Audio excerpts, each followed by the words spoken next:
preservation of and increased access to the 92nd Street Y Humanities Audio Archives is generously funded by the National Endowment for the Humanities. Good morning. Good morning. Can you hear me over there? Speak up nicely. Now can you hear me? Well, good morning, ladies and gentlemen. I'm Vivian Siegel, a member of the Board of Directors at the Y and Director of the morning program.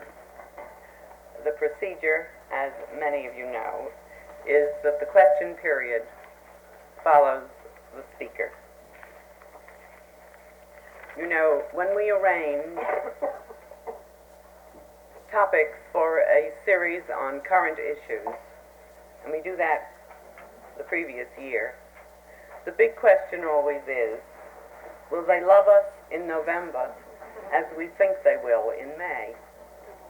Frankly, when Professor Taylor agreed to speak for us, we asked him to choose his topic, knowing that whatever he selected would be important and meaningful. Professor Taylor started as a political scientist before going into the study and practice of law. Since the Harvard Law School, he's held top positions in the Department of Interior, the Federal Communications Commission, the Joint Council for Educational TV, and as a special assistant to the Attorney General. He teaches at the law schools of Yale and Columbia. Now, any mention of the Nuremberg trials evokes his name. Chief Counsel for War Crimes for 3 years after the war, he was awarded for his activities as Chief Prosecutor at the trials by our National Distinguished Service Medal. He received the Order of the British Empire, the French Legion of Honor, and other recognitions from nations all over the world. He's the author of 5 books for laymen, the latest published in 1970 entitled Nuremberg and Vietnam. Of course, he's done many professional articles. I'm sure there's a light side to Professor Taylor. I know because he brought a big squash bag, not squashes, but a bag to play squash. And he also is a devotee of tennis. He enjoys music. And he reminded me that his 2 daughters studied music here at the music school some years ago. I'm honored to present Professor Taylor.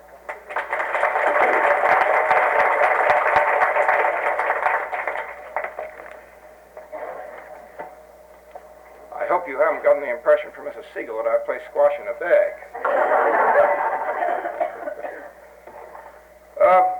She didn't mention the topic, and that presented something of a problem, because when we first talked, I think it was not as yet certain that the crisis over the presidency was going to come to an end before we met here.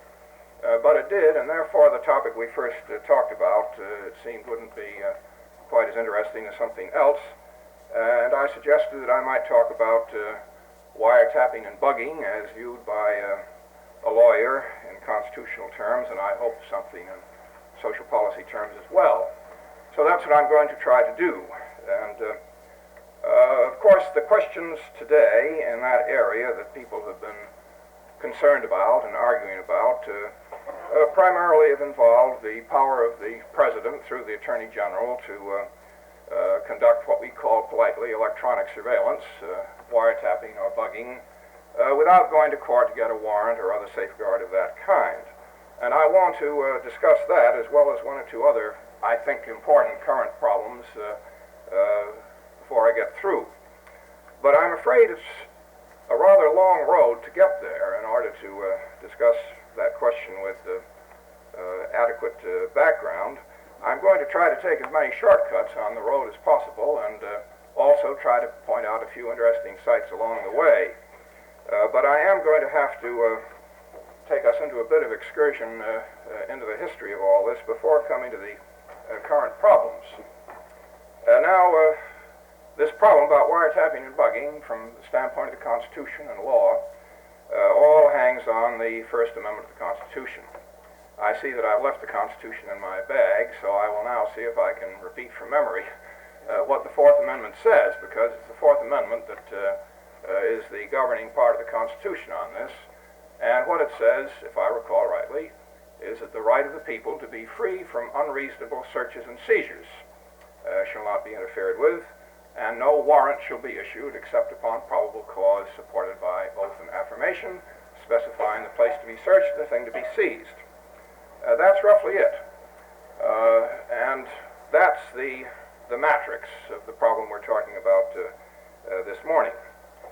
Now that seems a little bit remote from wiretapping and hugging, but of course a lot of the controversy today is whether you have to get a warrant before these enterprises can be carried out. A lot of people think that's a great safeguard against abuse. I'm a little more skeptical about that for reasons I will develop. But anyhow, if we're looking at it from what's lawful and what's not, that's the starting point, and I guess we'll have to inquire a little bit into why the Fourth Amendment came about and what kind of abuses it was expected to prevent. And here we do go back a ways. This all takes its origin from a very homely and practical problem dating back to the 15th or 16th century. An English farmer's cow disappears. He thinks his neighbor has stolen it. He goes to the local justice of the peace and asks him for a warrant to go and search for the cow. He tells the justice of the peace he thinks his neighbor swiped it. The justice of the peace, if he's convinced that there is probable cause, issues a warrant, and they go off together to the suspect's place, and if the cow is there, they grab the cow. Then everybody, cow, complainant, suspect and all, go back to the magistrate and they have it out. The suspect can say, that's really my cow, and if he establishes that, why, then the complainant has a very bad time. But if he really stole the cow, then he gets dealt with criminally and put in jail or other more severe penalties they had at that time for stealing cows. Now again, this sounds pretty remote, but it's from that old and, as I say, very homely procedure that the safeguards that we have today on this business of searching and seizuring grew up. When the complainant goes there, he can't just automatically get that warrant. He has to convince the justice of the peace that there really is cause to believe that the neighbor's got the cow. He can't get a warrant to go anywhere. He's got to say, I think the cow is on that particular place. The warrant is only good to search that place. He's got to describe the cow adequately in advance. So he can't go there and just point to any old cow and say, that's my cow. It's got to fit the prescription. And then the suspect has got to have a chance to come back and say, it's really my cow. All those things have been built into the law, and those are the kind of things the Fourth Amendment was meant to protect us against, abuses of searching process. Now, that of course has nothing to do with the government so far, but this warrant practice having grown up on lost cows, the Crown, the British government, the Crown started using it for official purposes, which just two need to be mentioned. The two principal ones were, of course, the revenue laws. When they came into existence, customs agents could go and get a warrant to search for smuggled rum or tobacco or wherever it might be. And these same safeguards that you had to say where and who and probable cause and all built up around that. Now, that brings us up to about the time just before the Constitution, the middle of the 18th century, which is a time of great turbulence in England as well as here. Revolutionary fervor against the Crown in the American colonies, and in England, a great stirring of opposition to tyrannical Crown government, the beginnings of newspaper attacks on the king and the king's ministers, and of course efforts to repress it. And this gave rise to an abuse which we know in American history under the name general warrants. General warrants. What that meant was that instead of giving a warrant which was just for one search in one place for one thing, they would issue warrants which were indefinite in time, allowed the officer to go anywhere and into any home to search for whatever he wanted to search for. This came up in England mostly in connection with a very ornery gentleman named John Wilkes, who was one of the first to level very vigorous attacks against the person of the king. And these general warrants were issued to search for seditious documents anywhere they might be found by the king's messengers. And that led to a very famous judicial opinion by a gentleman named Lord Camden. a liberal judge for those times who said this was all very invalid, that these safeguards were being violated. Lord Camden is memorialized in this country because he favored independence for the colonies by the names of Camden, New Jersey, and Camden, South Carolina. And it's his opinion in this famous case of Entry against Carrington that is sort of the touchstone of these protections against abuse that I've described. That was in 1765, and at about the same time, a comparable drama was being played out in Boston under the name of Mr. James Otis, familiar to most of you from your American history courses when you were at high school. They undertook to issue a general warrant in Boston for smuggled goods, which would last as long as the life of the king, enabled the Crown's agent to go anywhere into any warehouse, any home, search for smuggled goods at any time. And James Otis opposed the issuance of that warrant and made the great speech for which John Adams attended that occasion and wrote it up. It was a hallmark of the march to American freedom. And it was also the focal point of this Fourth Amendment that I read at the beginning, because it was these abuses of issuing too broad and indefinite authorizations to search people's homes that led to the Fourth Amendment. Now, that brings us, I hope, some idea of why we have that amendment and what it was meant to prevent. It wasn't very important for about the first 125 years of the country's existence. This old business about going after stolen cows that I've described fell away. We have better ways of getting stolen cows back now than this procedure before the Justice of the Peace. But the revenue searches, about the only thing the federal government used search warrants for until this century, was to search for smuggled goods. And those conformed to the old English pattern. You went to a judge, you showed probable cause that there were smuggled goods here, you described the place you thought they were, the officer would go and search the warehouse or the home, and if he found them, seize them and bring them back, and then you had a chance to say, well, that was really mine, it was wrongfully seized before the magistrate. The states wrote things like the Fourth Amendment in most of their constitutions, but there was very little occasion to use them. The whole picture changed with the development of organized police forces, which in this country date from about 1850 to 1860 in New York, and then gradually spread over the country. Until that time, law was mostly a matter of self-help and occasional complaint to a sheriff or something like that. But as soon as you had organized police forces, why then the use of these warrants to search for evidence of crime became the main thing. And then we had also the growth of a wholly different type of law, what we call sumptuary laws, laws against liquor, laws against drugs, laws against gambling, statutes that prohibited possession of gambling apparatus or drugs or liquor. And of course that became a prime object of these search warrants. That's the area in which they have been mostly used. Now, our police forces in those days too were occasionally overzealous, and they would go and search people's homes without proper warrants. And the question arose, what do we do about this? How can we prevent, how can we ensure that the police will not abuse their rights to search people's homes? Well, there grew up, and that is the key to our problems today, there grew up what we call in law the exclusionary rule, which meant that if you had seized some drugs or liquor unlawfully, if the police had unlawfully seized it, that could not be used in evidence in trying the person criminally. He was then tried for unlawful possession of drugs, and the police come in and offer the drugs that were in his possession, and he says, oh, but you didn't get the warrant the right way, or there was no probable cause, or there was no warrant at all. Then the evidence would be suppressed and could not be used against him. Now you can see that this was a very controversial thing to do, because one thing about this kind of evidence is it's very convincing. It's not like a footprint in the sand or something like that. It's got to be measured, or a ballistic bullet. If the crime is possession of drugs, and you're found in the possession of drugs, and here are the drugs, that's about all the evidence you need. So there's a great deal of complaint that this rule, this exclusionary rule, was, as it was put by Justice Cardozo, we let the criminal go free because the constable blundered. This debate has been running ever since the dawn of this century as to whether this exclusionary rule is good. The British, I should add, think we're absolutely mad to have such a rule. The British police are, on the whole, better disciplined in these respects. If they violate the rules about search warrants, they get punished administratively and promptly.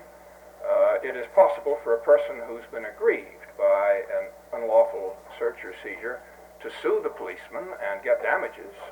Those things can happen in England and they can happen in Canada, but they don't very often happen here. And one way or another, our judges became convinced that the only way to ensure the observance of these safeguards was this exclusionary rule.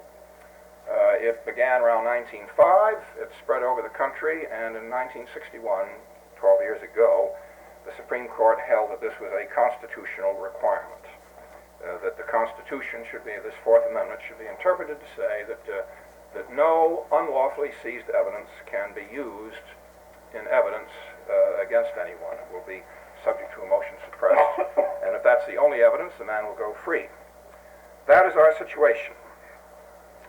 Now, that's the general situation about the Fourth Amendment, search and seizure. Let's get to wiretapping and bugging and how that all fits into the picture. This whole problem, of course, didn't arise until telephones and electronic devices and other things made it possible to conduct surveillance other than by peeping through windows or putting your ear to keyholes and that kind of very primitive sort of surveillance. And the telephone came before these more sophisticated devices, and therefore the first of these problems was wiretapping of telephone communications. The art of tapping telephones has advanced a great deal since the early part of the century. It used to be usually essential to trespass into the person's home in order to put the tap on the phone, but better ways to do it were soon discovered, and nowadays you really don't have to trespass at all. You can find an outlet out in the street or somewhere else or in a basement and tap there without trespassing on the party's premises. There were many laws passed in the states making this a crime. It's kind of interesting that in this area, the telephone companies, which ordinarily perhaps are not all that sensitive to civil liberties questions, were very strong proponents of these laws making it a crime to wiretap. Why?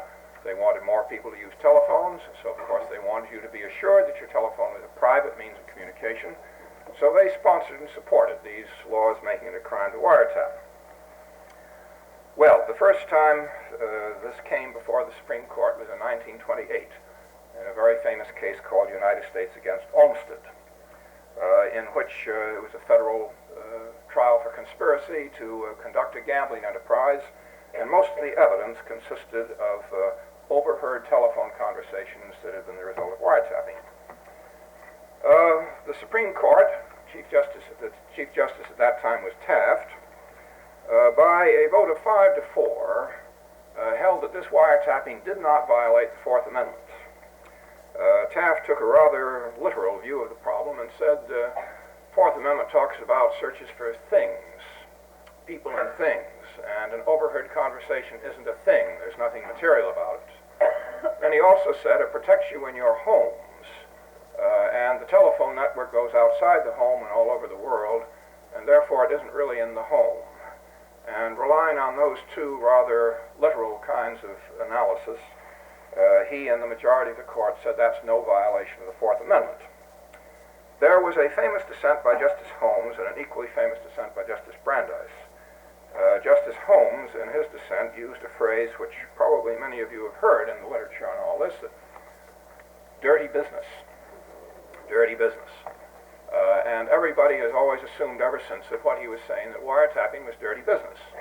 But he didn't mean that at all.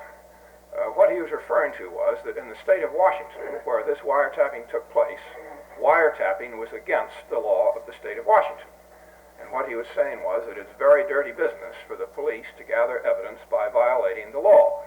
That is what he meant. He didn't have anything to say about whether wiretapping was good or bad. But Justice Brandeis, in his dissent, took quite another tack, the privacy tack. And the famous phrase from his dissent is that the most cherished right of all people is the right to be let alone. This allowing wiretapping instead of prohibiting under the Fourth Amendment was a violation of that very basic human right. Well, so that first effort to get constitutional protection against wiretapping failed by this 5-4 vote. The decision in subsequent years has been much criticized, but it stood as the law until about 6 years ago. Now, however, one change soon took place, and largely by accident. The Congress passed in 1934 an act called the Federal Communications Act, which had mostly to do with licensing broadcasting stations and other radio stations. But they wrote a section into the act which was intended to protect the privacy of telephone or telegraph communications, which made it a federal offense without authority to tap an interstate radio or telephone circuit. I don't believe that Congress actually intended by that to say that wiretapped evidence should no longer be admissible in court, but the Supreme Court in 1937 construed it that way, that since this made it an offense, criminal offense without authority to wiretap, why therefore the evidence wouldn't be admissible in court. A sequence of cases that Justice Frankfurter wrote in the late 30s. So that accomplished by statute what the Constitution hadn't accomplished under the Olmsted case.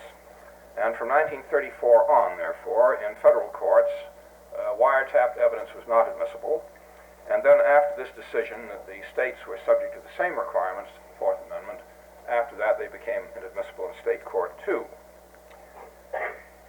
Now, despite this Section 605 and the prohibition of wiretapping and the inadmissibility of the evidence,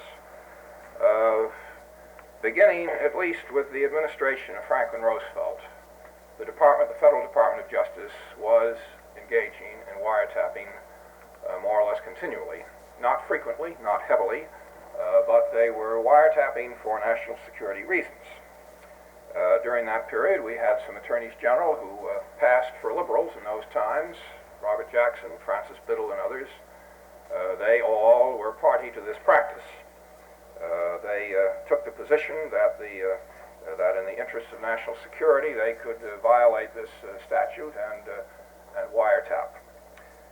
Of course, what they heard could not be used in court to prosecute anybody criminally, but it could be used for intelligence purposes or to give leads to other people, to where you might find criminal activity.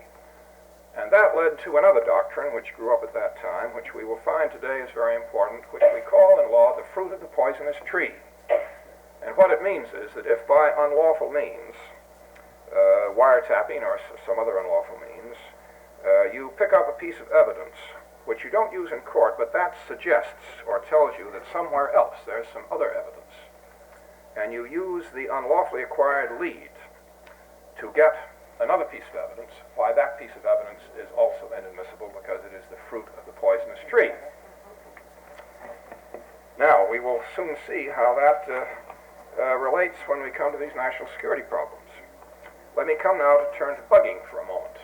That came later because the devices for bugging are very much more sophisticated. Again, I left it in my bag, but one of my colleagues at Columbia, Mrs. Siegel is sitting on it. I don't need it. One of my colleagues at Columbia, Professor Alan Weston, a few years ago, wrote for the Bar Association a big study of privacy, which covers a great many things beside bugging. But he has some chapters in there in which there are blood-curdling descriptions of the march of science in this field. Some of these are threats for the future. It's not really yet possible to direct X-rays from one window into a building and overhear what's going on there. We still have to use rather more primitive means for the most part. And except in very rare occasions, if you were going to bug the premises, that is, if you were going to install a recording or transmitting device in somebody's office or living room or wherever, you've got to go in there somehow and put it in there, which means you've got to trespass. And in all probability, the owner is not going to be very glad to see you, So you've got to do it when he's not there and by clandestine means, which basically means you've got to burglarize the premises, except that you leave something there instead of taking something away. But to the householder, seeing somebody come in clandestinely will look much the same. Well, that's one of the problems about bugging. As you can see, it's not a very easy one.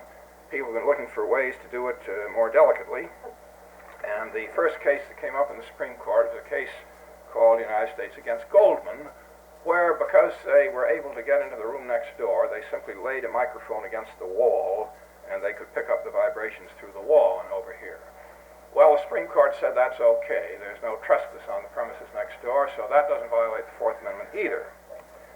But then the court changed a good deal over the course of the next 20 years, and by the 1960s came a court case which instead of Goldman was Silverman, and this time to get a better transmission, instead of just laying the device against the wall, they drove a spike through the wall, which hit a duct in the next room, which resonated the talk that was going on, and by means of this spike, overheard the conversations.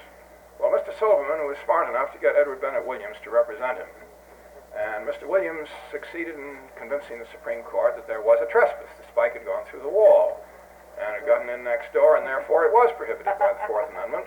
Evidence was suppressed, and Mr. Silverman went free to conduct his gambling operations from some other room. Now, that was the state of affairs until two decisions came down about 6 years ago, the Berger case and the Katz case. These are the last cases in this field, and the Berger case involved a New York statute. You see, these problems about wiretapping and bugging got legislators concerned. They looked back to this old warrant procedure, which I've described in connection with the ordinary kind of search and seizure. Said, well, let's do it the same way.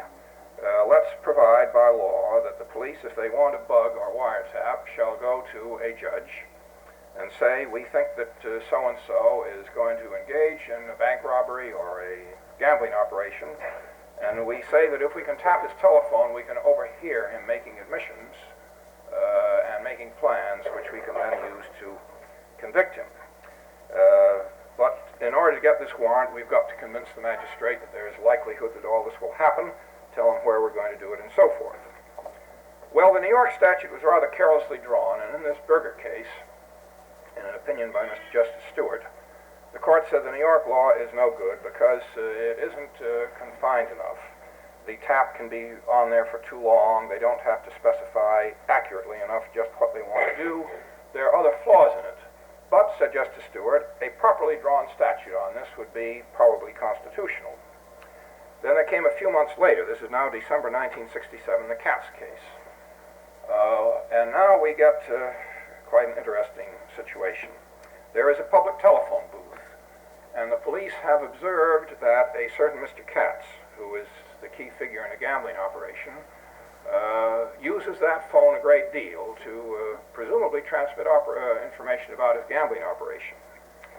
So the agents climb on top of the telephone booth and install a little bug down on the top of it, and they overhear Mr. Katz's end of the conversation the next time he goes in there, and so pretty soon they pick him up and prosecute him. But they didn't get any warrant to do this. They simply went and did it without any warrant at all. And another opinion by Mr. Justice Stewart says this won't do. Of course, this is not a home now or an office. This is a public telephone booth. But, says Mr. Justice Stewart, the Fourth Amendment protects persons, not places. Therefore, if you go into a telephone booth, you expect to have a certain amount of privacy and not to be overheard, and therefore there was an invasion of Mr. Katz's privacy, and they should have gotten a warrant for this. Well, this was two strong hints to Congress that if they would pass a statute providing for warrants for bugging and wiretapping, it would be okay. And that's what happened in 1968, just a few months after this Katz decision. I should add that this business about the Fourth Amendment protecting people and not places is of course true in a sense. The Fourth Amendment is for the benefit of people, not of places. But there are some problems about that analysis which I think will emerge in a few moments. Now, this Crime Control Act of 1968, and perhaps before I say what's in it, I should also say that over all this course of time, from 1934, when the Communications Act was passed, to 1968, there have been repeated efforts to get bills through Congress authorizing wiretapping by the federal government to prevent crime. They had been blocked in the early years by Senator Burton Wheeler, Senator Harry Truman, and various other senators of that time who were very much opposed to these practices. Congress remained quite hostile to any relaxation of the statutory bar against wiretapping and bugging until the 60s.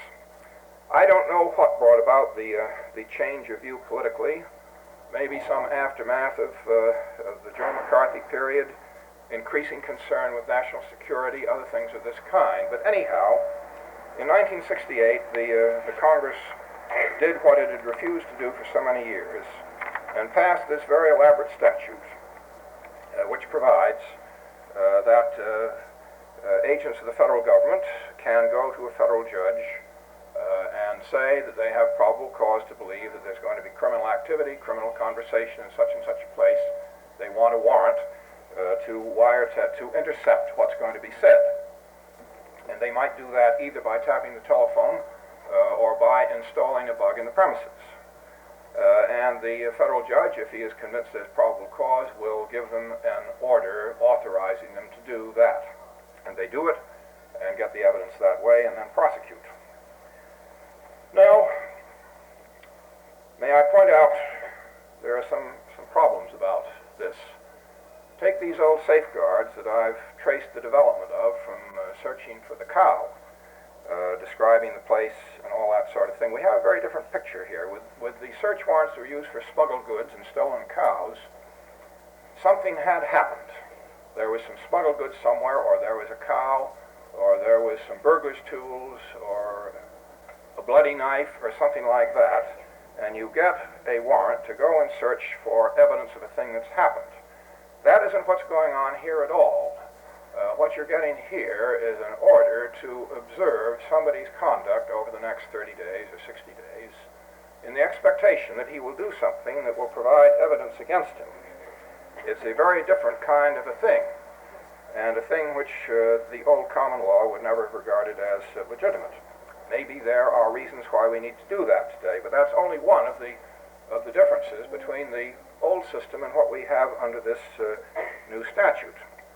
The second difference is that there was nothing clandestine about the old kind of search warrant. When the officers went there, they had to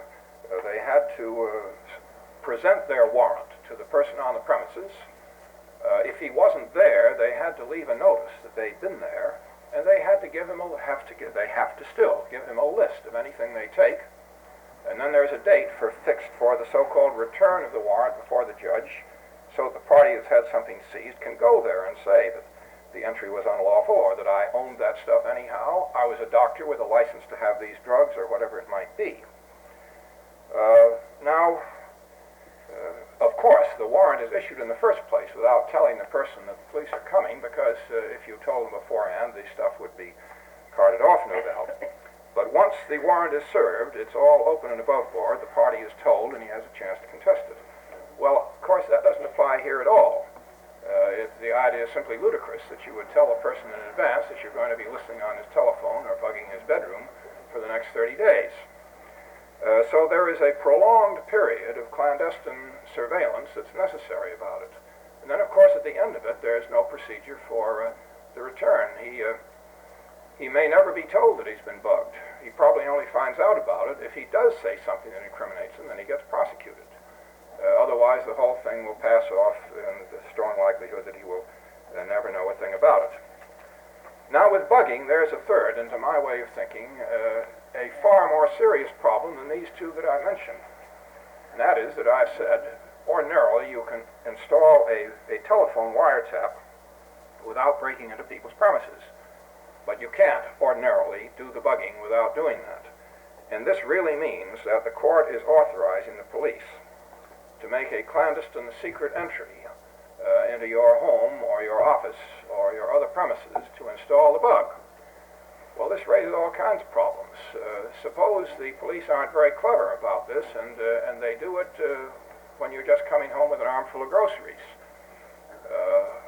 And somebody's prowling around there. What is your first impulse going to be? You will probably think he's there for an unlawful purpose, and many people would say he is, despite this warrant.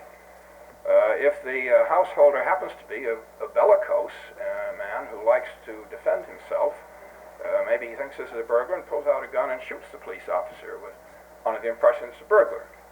It's an enterprise which seems to me fraught with these dangers, and therefore, in what I have written or said about the problem, I have taken a very dim view of these features of this new procedure for authorizing wiretapping and bugging. The dangers in telephone wiretapping are, in this respect, far less. But of course, there still is the problem that when you wiretap, you don't overhear only the suspect's conversations. You may hear anybody who happens to call him. A lot of other people get drawn into it too.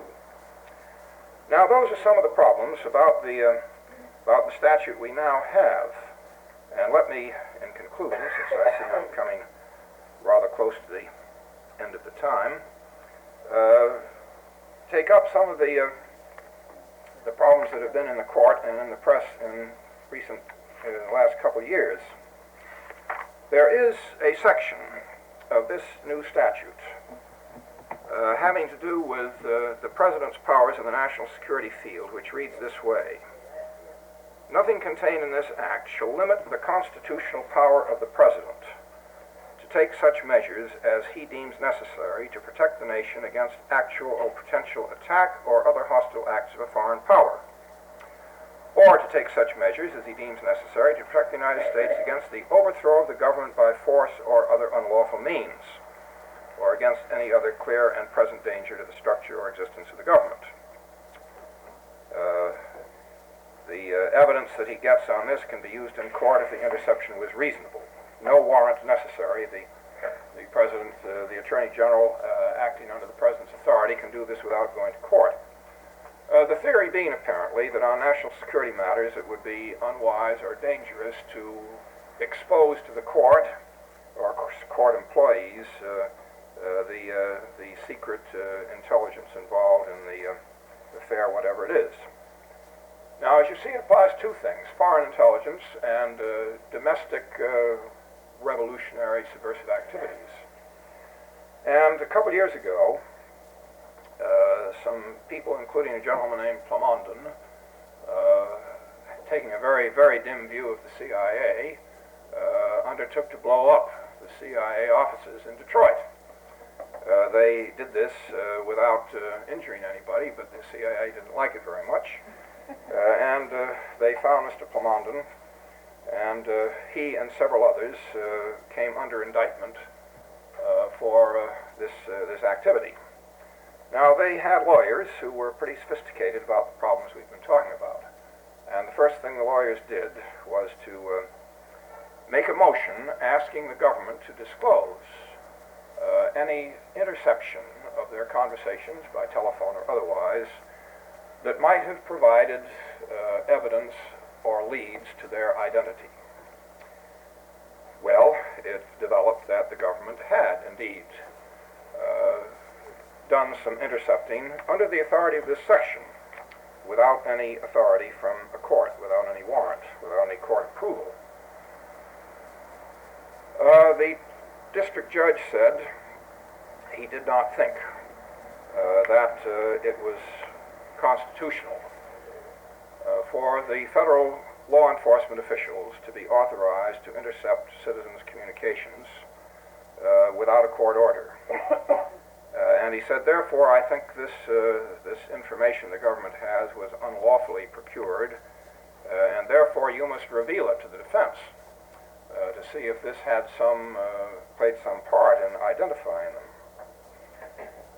The district judge ruled that way. The government then took the case to the Court of Appeals and then to the Supreme Court. And that is the major and most striking recent Supreme Court decision in this field. It's called United States against District Court because it was nominally brought against a district judge who said that the evidence would have to be revealed. Unanimous opinion. Mr. Justice Rehnquist not sitting because he'd been in the Department of Justice while this was starting up. But Mr. Justice Powell, in an opinion for the entire court, held that the decision below was correct, that it would be unconstitutional to authorize executive officials to intercept communications without court approval in advance, and therefore the material would either have to be shown to Mr. Clarendon or the prosecution would have to be dropped. In saying this, he said that he was not passing any judgment on whether the situation would be the same if, instead of being a domestic intelligence operation, this had been a foreign intelligence operation. That in the area of foreign intelligence, there might be a different answer. He didn't say whether there would or would not be. He just left that question open. Well, now this brings me more or less in conclusion to an important, so to speak, division of this problem that I would like to state. This business of wiretapping and bugging is used by the government for two quite different things. In the ordinary criminal law field, where they're concerned with gambling or safe-cracking, any other standard federal offense, their main objective is, of course, law enforcement, to prevent these crimes or to find the people who have done them and put them safely away.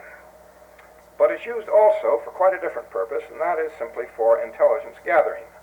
I speak with some personal knowledge about this because during the war my own assignment was in the area of foreign intelligence gathering through communications and largely through code breaking. It is an incontrovertible and general circumstance that all governments intercept the telephone and telegraph communications of other governments. If they are in code, they do their best to decipher them. Of course, the last thing they want to do with this information is to use it in court as evidence against anybody. They want it for military or diplomatic purposes. It goes back a long, long way. After World War I, a clever gentleman named Yardley broke the Japanese diplomatic code, and during the Washington Naval Conference of 1923, our government was reading all the Japanese communications to Tokyo, all the instructions they were getting, so that we were able to negotiate the Naval Treaty in 1923 with full knowledge of everything they were going to do, how far they were willing to bargain, and so forth. That's all public information. Mr. Yardley later wrote a book called The Black Chamber, in which he described all this. In 1928, Mr. Stimson became Secretary of State, and he took what you might call the English gentleman's view of this. He said, English gentlemen don't read each other's mail. And so he abolished the Black Chamber, and for a time we didn't read the other nation's mail. But the Army was able to find a few $1,000s to keep a little corner of the Black Chamber going. As we know from the Pearl Harbor investigation, once again in the 1930s, our Army and naval cryptanalysts broke the Japanese diplomatic code, and although they didn't tell us in their messages to Washington that Pearl Harbor was going to happen on a day certain, there were very strong indications in the messages that something very drastic was about to occur.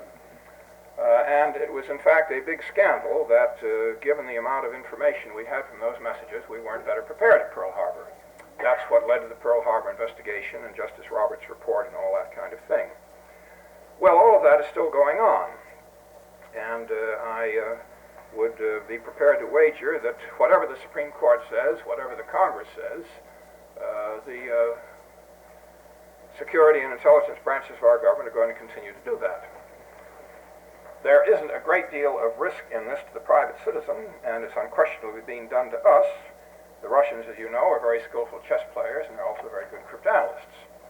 And it's a very difficult thing to invent codes and ciphers that are not breakable.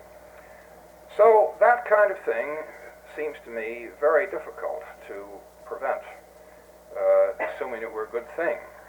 And I guess given my own participation in it and the results that I saw from it, I'm afraid that I regard this as a necessary and desirable diplomatic and military activity. The trouble is this, that while the interception of telegraph and other messages and decoding them isn't likely to impinge on privacy very much, it's another matter when you start tapping embassy telephones because people call the embassy. And then you do get these calls from people incoming whose conversation is recorded. And now we come back to this old fruit of the poisonous tree business. The government might have had no intention of tapping Mr. Plamondon's wires, but if in the course of tapping the Cuban embassy or the French embassy or whatever it is, they hear him talking about something, I'm not saying that either the French or the Cubans were responsible for bombing the CIA, please don't mistake me, but conversations of that kind, not necessarily to the embassy, but to agents of foreign powers, may yield information that the federal authorities then will use for enforcement of the criminal laws, either by trying to introduce it in court or by using it as a lead to something else. And there we get into a very difficult problem, which I think is why Justice Powell said that he wasn't going to pass on it until he had to, because the answer is not an easy one.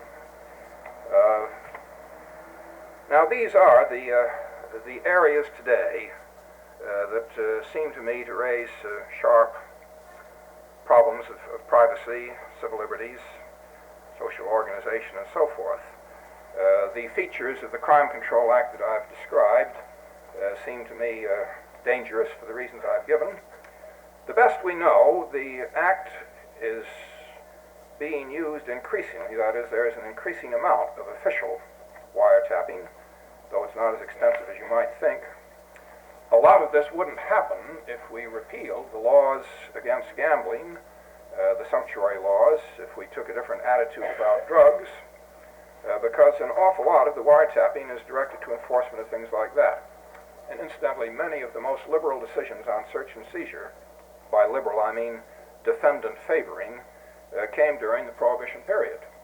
Most of the judges disapproved of Prohibition and found ways and means to suppress the evidence against them, and a lot of the law was made in that period. There are a lot of ways to deal with this other than by changes in the Constitution or changes in laws about search and seizure.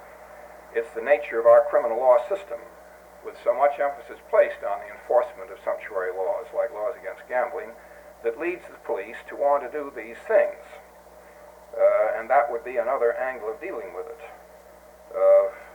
But I do not believe that we should have a system in which the courts can authorize these clandestine entries. I think that is a most dangerous thing.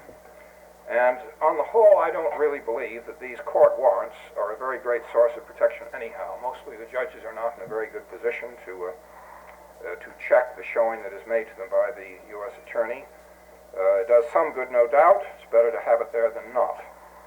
But mostly, we're dependent upon the caliber of the Attorney General and his staff and the caliber of our police forces. It is a source of no national pride that the British and the Canadians have been able to get along in this area without this exclusionary rule because of much better police discipline. That's a long process, getting us in a lot of other questions like salaries, education, and so forth that no time to deal with this morning. Well, I think I've run until 10 to 12 and said all that I want to say on direct on this, so I'll be glad to try to respond, if not answer, any questions you may have. That was a quick 15 minutes. Would you clarify the scope of the FBI? I'm sorry, I'm having a little trouble hearing. Would you clarify the exact scope of the FBI and the CIA? I'm a little confused about their exact disciplines and rights. The question is to clarify the exact rights of the FBI and the CIA. And the lady said that she's a little bit confused about them, and I'm sure she's not alone in that. I am too. I think the FBI and the CIA are, and the courts as well. As far as the FBI is concerned, the FBI has, as far as I know in this area, no more and no less rights than the Department of Justice as a whole. As far as wiretapping and bugging is concerned, FBI agents or any other federal agents have the rights that are given them in that statute that I described. If they want to intercept or bug for ordinary criminal purposes, they have to go with a U.S. attorney to a federal court and get an order authorizing it. Their only other avenue is with special presidential authority under this section about national security purposes, and they've already been told in this recent case that as far as domestic intelligence is concerned, they cannot wiretap or bug without a court order in advance, otherwise the evidence will be inadmissible. The foreign intelligence field, the FBI isn't supposed to get into much. That's much more a matter of State Department and CIA. Now, time was when I was better acquainted with the underlying statutes on the CIA. I haven't had occasion to keep up to date in that area very much. The primary purpose of the CIA, again, is foreign intelligence rather than domestic. They're not supposed to get much involved, neither is the Army in domestic turmoil and disturbance. The CIA and other federal agencies are most certainly still engaging with authority of law in the interception of foreign diplomatic and military communications. And that, as I've indicated, is not a thing that I take great exception to. But they're, apart from intelligence, of course, the major activities of the CIA are not intelligence at all. They are operational. They are covert operations, often of an unlawful character, which again are engaged in by other countries, but which I think are generally carried on without benefit of law on the basis of international cutthroat competition. I don't think you'll find the authority for most of those activities in law anywhere. These are extra-legal things that are characteristic of the present state of international society.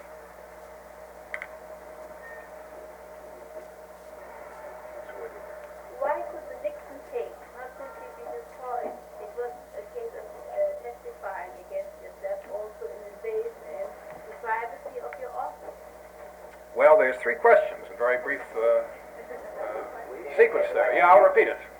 First question was, why could not the Nixon tapes have been destroyed? Second implied it was self-incrimination, and the third that it was an invasion of the privacy of his office. Well, the answer to the first question is, God knows why they weren't. This will remain one of the great mysteries. Of course, you've probably seen all kinds of speculation in the paper about why the tapes were made and why they were kept. The two most interesting explanations I've heard is that the president thought that his regime would be historically so important that the preservation of a full record would be a great moment and a monument to him. The second argument is a mercenary one. The second suggestion is a mercenary one, that he having failed to get his tax deduction on his papers and not being able to under the present law anymore, the ruling saying you can't get a tax deduction on papers doesn't apply to tapes. And he's hoping ultimately to get a tax deduction on the tapes. Well, that may be a frivolous answer, but it's the best I can give. I don't know why they weren't destroyed. As far as self-incrimination goes, no, I don't believe that would be assuming the president were prosecuted and the tapes were introduced in evidence against him, no, it's never been regarded as a violation of the privilege against self-incrimination that your own admission made previously and not under compulsion is used against you. Of course, if you put a person's thumb in the screws or hammer him on the head and say confess, it's quite another matter. But if he has on a prior occasion made a damaging admission and you have evidence of it, you can introduce that, and that doesn't violate the privilege. Now, the invasion of the privacy of the office is still a third question, and of course relates closely to who owns these tapes anyhow. this idea that the president owns his papers, we cannot hang that one on Nixon. I have a book of lectures that President William Howard Taft gave at Columbia in 1916, which I had been looking at for another purpose, and he took the position in there very flatly that the president's papers are his own, and he can remove them when he goes. And of course it is quite true that all the presidents since have done that. And then they've gotten endowments and built libraries to house them, Truman Library, Roosevelt Library, Johnson Library, and so forth. But I myself have never been able to comprehend this. If they are personal papers, that's one thing, but if these are papers that pertain to the discharge of official function, I've never been able to see why the president's, as much as anybody else's, should not be the property of the government and treated that way. But the fact is that for prior presidents the rule has been otherwise, and Nixon is simply trying to invoke the same privilege that other presidents have asserted. I have a question. Do you feel that apart from for diplomatic reasons, the bugging or wiretapping is ever justified in furthering something in our society that needs attention? Robert Kennedy, evidently, as Attorney General, regarded this as within his rights and important for our society. How do you feel? Well, have to answer that a little bit at length, I guess. Good. As far as Kennedy is concerned, of course, you're right. He was simply following in the same pattern as prior attorneys general, though. This was nothing, not any reflection of a different attitude on his part than the other attorneys general had had. And he did, like all the others, introduce legislation to authorize him to do it by statute, which, of course, is what this 1968 statute does. I think we must first notice that we've got two different problems here. One is wiretapping by private people, and the other is wiretapping by the government. I suppose there's a great deal more wiretapping and bugging done by private interests than by the government. This is not only a matter of domestic relations and divorce and so forth. There's a great deal of commercial wiretapping to try to get trade secrets, to try to get an advantageous negotiating position, all that sort of thing. Many states have passed laws making those things criminal, and as far as that area is concerned, I think I would have no hesitation in saying that it doesn't seem to me that any valuable social interest is served by that sort of activity, that it ought to be criminally punishable and criminally punished. When we come to wiretapping and bugging by the government outside the foreign intelligence field, my feelings get somewhat more ambivalent, and being a lawyer and accustomed to dealing with particulars, I suppose I have tended more to focus on what I regard as grievous flaws in what we tried to do here than on the basic thing of whether we should be trying to do anything at all. For example, I would think there could perhaps be a case made for the use of wiretapping and bugging in kidnapping cases where it may, on some occasions, lead to saving of life or detection of where the victim is, other things of that sort. Similar arguments can perhaps be made for very serious crimes, but this Crime Control Act is drawn in such a way as to cover virtually all criminal activity. And if we now talk about wiretapping and bugging in terms of catching heads of gambling rings and so forth, I'm much less sympathetic to it. On the other hand, there is, of course, the organized crime argument that evidence is difficult enough to get against the leaders of organized crime, that this may be a useful instrument for that purpose. If it could be restricted to that kind of purpose, it would be easy to say, okay. The trouble is it can't. It keeps overlapping too much. And many police officers that I've talked to have said that the yield from it in enforcement terms is much exaggerated. There was one time when I rather took the view that the bugging was, I guess I still do, that as long as it's impossible to use bugs effectively without these secret trespasses, I would be inclined to say, let's just forget about that entirely. It's too dangerous for other reasons and not allow it for any purpose. With telephones, there again, it all depends upon your traditions. The British have always regarded the mails and the telephones as belonging to the king. Therefore, he has the right to survey what's passing over the telephone wires, the telegraph wires, and through the mails, and he does. And he occasionally extracts evidence of crime from it. But the Crown agents are very sparse in their use of it. Again, it depends upon the temper of people that are going to make use of these things.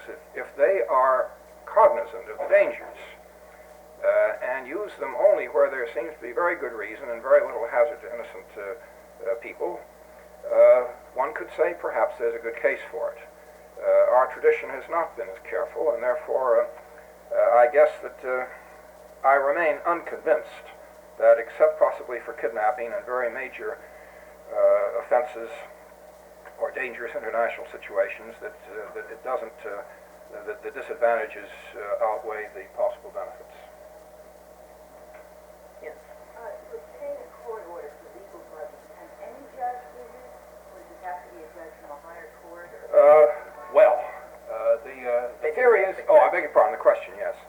The question is whether to obtain an order for wiretapping or bugging, you can get an order from any judge, or whether you have to go to a higher court. In the federal system, we take the position that all judges are high judges. After all, you have federal district judges, circuit judges, and Supreme Court judges, and it's a very, supposed to be, and generally is, a very dignified and exalted status to be a federal district judge. And that is where you go to get an order for federal purposes. With the states, the statute is phrased so that you can go to any judicial official authorized by state law to issue warrants. So it will depend upon the rigor of the state law where you would go.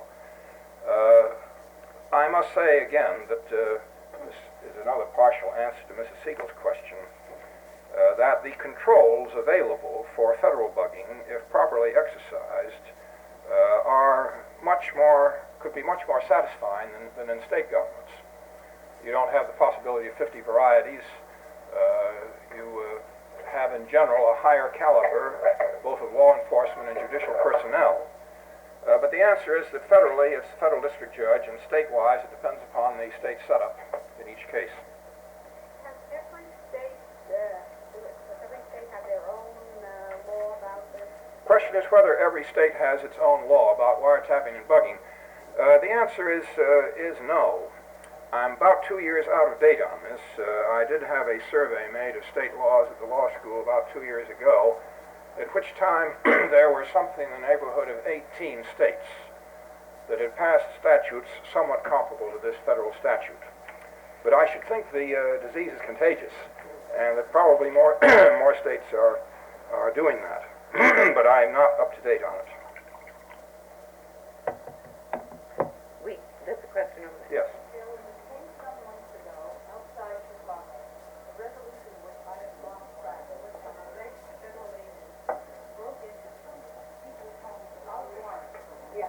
Wrecked the home. Oh, Terrorized yes, I remember. I never knew what happened to that. Who knows? Yeah. Oh, yeah. The question, I guess, is not audible.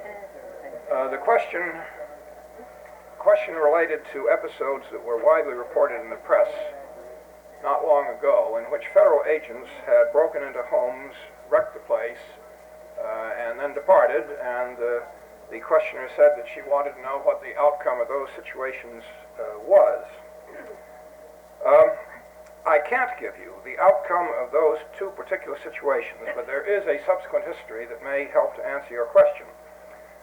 Those agents were not FBI agents. They were agents acting under the Pure Food and Drug laws, looking for unlawfully held drugs of various kinds. Congress a couple years ago passed what was called the no-knock, federal no-knock law, which authorized federal agents to break in without prior warning in circumstances where they had reason to believe that unless they did that, if they knocked on the door and said, "We're federal agents, we want to come in," the stuff would be destroyed before they ever got a chance to lay their hands on it. It's a feature of search and seizure that's been much debated in other connections. Now it appears that overzealous and apparently quite brutal federal agents in this area, utilizing that no-knock authority, did break in a number of places under the color of authority to look for drugs. I have not seen any evidence that they didn't really believe that drugs were there, but they apparently were intolerably careless about identifying the proper place and utterly regardless of the safety or property of the householders in the places they broke into. Now, I'm sorry, I don't know what happened to those particular cases, but the fact is that at during the last few months, Congress has repealed that no-knock authority. Because I think of these episodes, so that the immediate danger of those things recurring has been somewhat mitigated. It's always there, though. I mean, even if they do knock on the door first, they still may come in and take a mallet to your piano or something. That, again, goes back to the recruitment and training and discipline of law enforcement agents. This may sound like a frivolous question. I've always wondered, why was Dr. Martin Luther King bugged by Robert Kennedy when he was Attorney General? Question is, why was Dr. Martin Luther King bugged by Robert Kennedy when he was Attorney General? Well, now, alas, I don't think the question is frivolous, but I don't believe I really know the answer. I did read about it, but I'm afraid that I can't enlighten you. One thing that puzzles me is the fact that apparently the mafia leaders or whatever, the organized crime and its leaders seem to be fairly well known to federal and the state authorities. Exactly how is that information gained, and why, and is their bugging being used so that something could be pinned on them besides the fact that they evade paying their taxes? Well, the question relates to the evidence available against mafia leaders, whether they are being bugged. I guess the answer is undoubtedly yes. I should certainly think so. The figures that the Attorney General has given out indicate that a large part of the bugging that the federal government is doing relates to so-called organized crime, and I guess that's the mafia, at least in part. Why is it difficult to? I mean, how do they know who these people are? I'm sure wiretapping isn't the only source. After all, these are large enterprises. It's possible to infiltrate them. There are occasional gang murders. There are all kinds of indications of what's going on that come from other sources. But it is indeed difficult to get evidence which will be sufficient against the leaders of it. This is an area in which I am not expert, and I'm afraid it would be quite speculative for me to continue much further in responding. Right.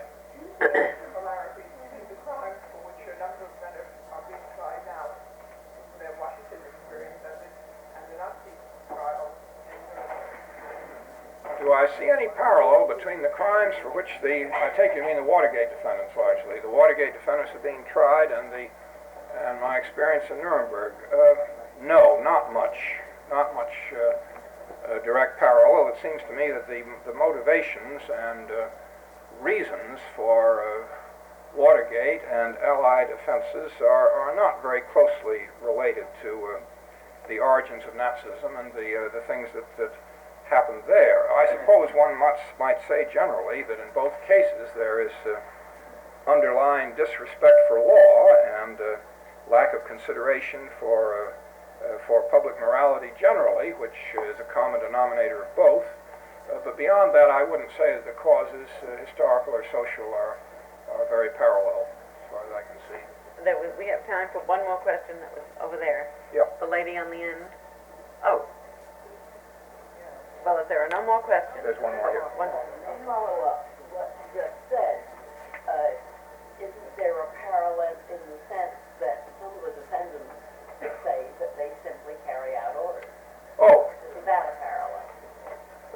parallel defense, yes. I guess I thought that the inquiry was as to the causation and motivation of it, which is what I was responding to. Well, of course, any time you have a person in official position tried for things that he did in the course of his official position, you will have this point raised. It isn't, to my way of thinking, a valid point in connection with Watergate, and it wasn't a valid point in connection with most of Nuremberg. The circumstances of a federal official are almost always that if he believes he is being told to do something unlawful, he can resign quite safely. Nothing happens to him. Indeed, it is a fact also that quite a few Nazi officials or German officials resigned, both military and civilian, and were not troubled during the course of the regime. A number of others were. But the idea is that if you are put in grave personal danger unless you do something unlawful, why that should be, at least in mitigation and maybe a defense. We have that as a general doctrine in law, that if you act under intolerable duress that a person cannot be expected to resist, that will be a defense. And in a military situation where you have immediate command, no possibility of resignation, all kinds of pressures, this is a very difficult problem. But I don't think either Mr. Haldeman or Mr. Ehrlichman were confronted with danger to life or limb if they decided to resign instead of do what they did. Thanks for listening. For more information on the 92nd Street Y, New York, and all of our programs, please visit us at 92ny.org.